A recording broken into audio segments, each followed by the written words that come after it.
Olá pessoal, aqui é o Velgas, hoje é dia 27 de novembro de 2025. Aumenta o abismo entre o exército russo e o Kremlin.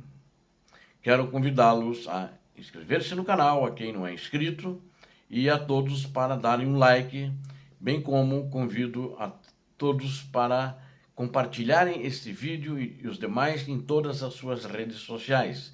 Vocês vão dar mais oportunidade a pessoas de assistirem a verdade e a se inscreverem no canal. Façam seus comentários, que são sempre muito bem-vindos. Conto com vocês. Muito obrigado. A distância entre o exército russo e o Kremlin está aumentando, mas não é só uma distância física entre aqueles que estão no teatro de operações, mas na realidade está se criando um abismo, né, que é intensificado entre o conflito e está causando caos na Rússia pela diferença de visões e tudo o de ruim que está acontecendo para o exército russo no teatro de operações.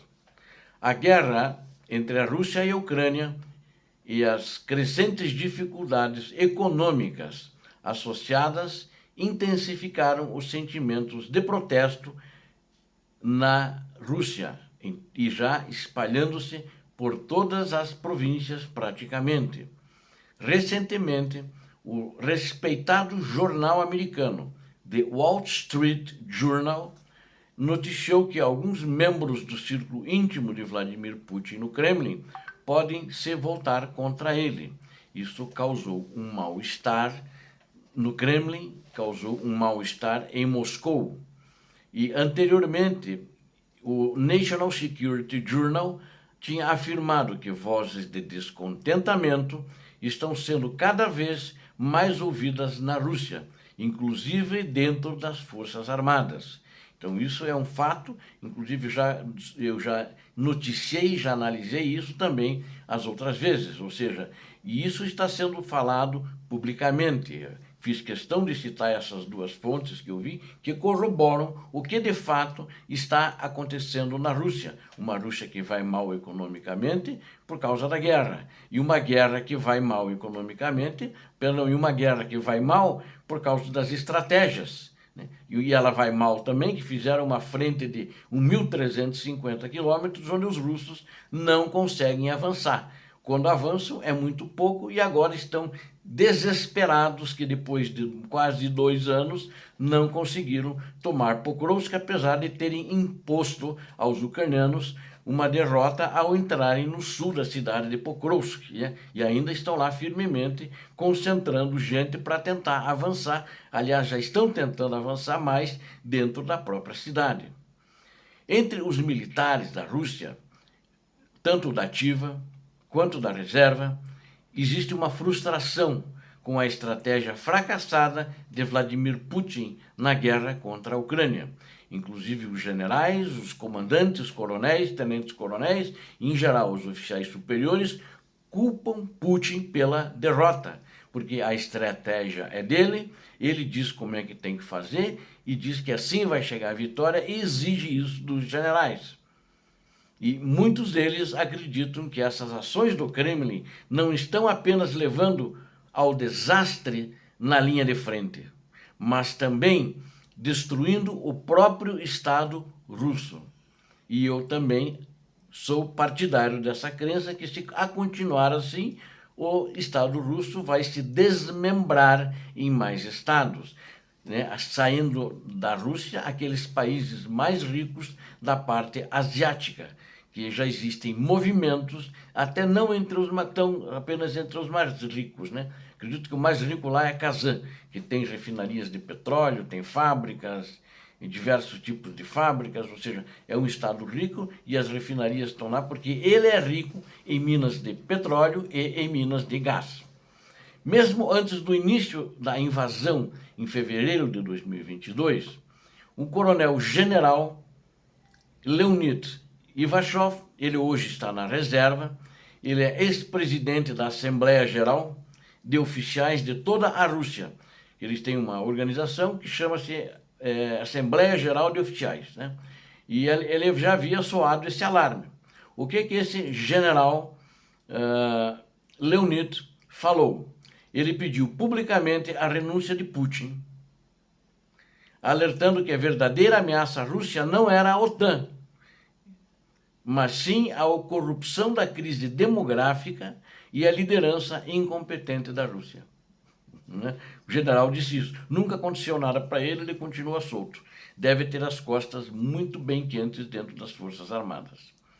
Após o início da guerra, o general Leonid Ivashov intensificou suas críticas, declarando que o conflito com a Ucrânia levaria à destruição do Estado russo e a um grande número de vítimas. E em dezembro de 2024, o citado general comparou o regime de Vladimir Putin ao do ditador sírio Bashar al-Assad, observando que o Kremlin estava trilhando o mesmo caminho, rumo ao colapso interno e ao isolamento internacional, que de fato aconteceu, né? Já desde o início da guerra, com as sanções, aconteceu esse isolamento internacional.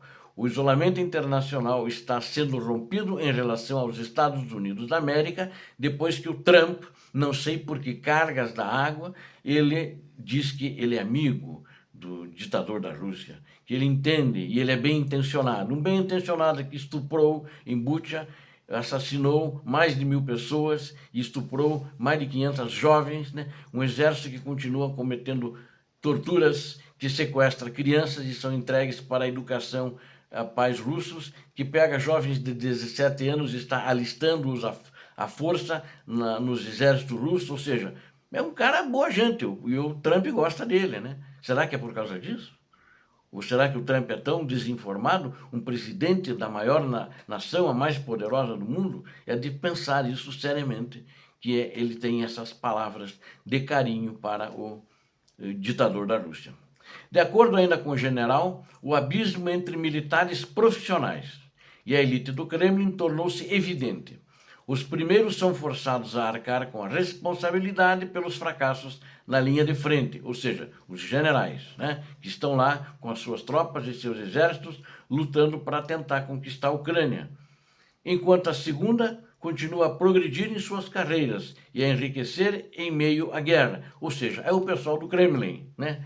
É o pessoal que está nos departamentos, tanto das Forças Armadas da Rússia, mas lá em Moscou, bonitinho, sentado, longe da guerra, não estão sofrendo o que sofrem os militares russos. E tem também uma analista de políticas europeias, né, chamada Anna Polyakova. Ela é presidente, inclusive, do Centro de Análises Políticas Europeia. Ela acrescentou que o ditador russo não tem interesse em pôr fim ao conflito, pois qualquer cessar-fogo sem vitória o faria parecer fraco. E eu concluo, como já disse outras vezes, ele cai, né? E aí o destino dele é muito incerto.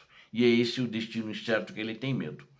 Ela ainda acrescentou que há pessoas no círculo íntimo de Putin que gostariam de vê-lo sair do poder e que assim que ele demonstrar fraqueza, seu reinado chegará ao fim. Bom, eu tenho comentado, fiz outros vídeos sobre isso, e o que acontece? Acontece que ele, saindo do poder, cai o regime. Mas essas articulações, que algumas vezes eu chamei de articulações, outras vezes de conspirações, que de fato são justamente para preservar o regime, mesmo sem o Putin. Mas preservar no regime em que sentido?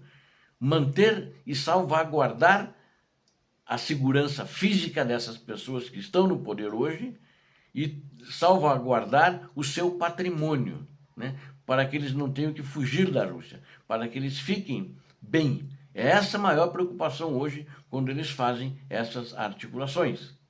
Essa é a grande realidade, e eles estão com medo disso e não gostam da teimosia do ditador, que não quer ceder em nada para terminar essa guerra. Então essa guerra, na minha opinião, ela só vai terminar, essa guerra na Ucrânia só terminará quando? Quando o ditador russo desistir da Ucrânia. Ele não tem hoje dinheiro para reconstruir, para manter uma estrutura governamental nos territórios ocupados. Obrigado a vocês que assistiram a este vídeo, conto com vocês para inscrever-se no canal. Você que não é inscrito, inscreva-se. Peço a todos que deem um like e compartilhem com as suas redes sociais. Deus abençoe a todos vocês. Deus abençoe a Ucrânia, Deus abençoe o Brasil, paz e bem, paz para toda a humanidade.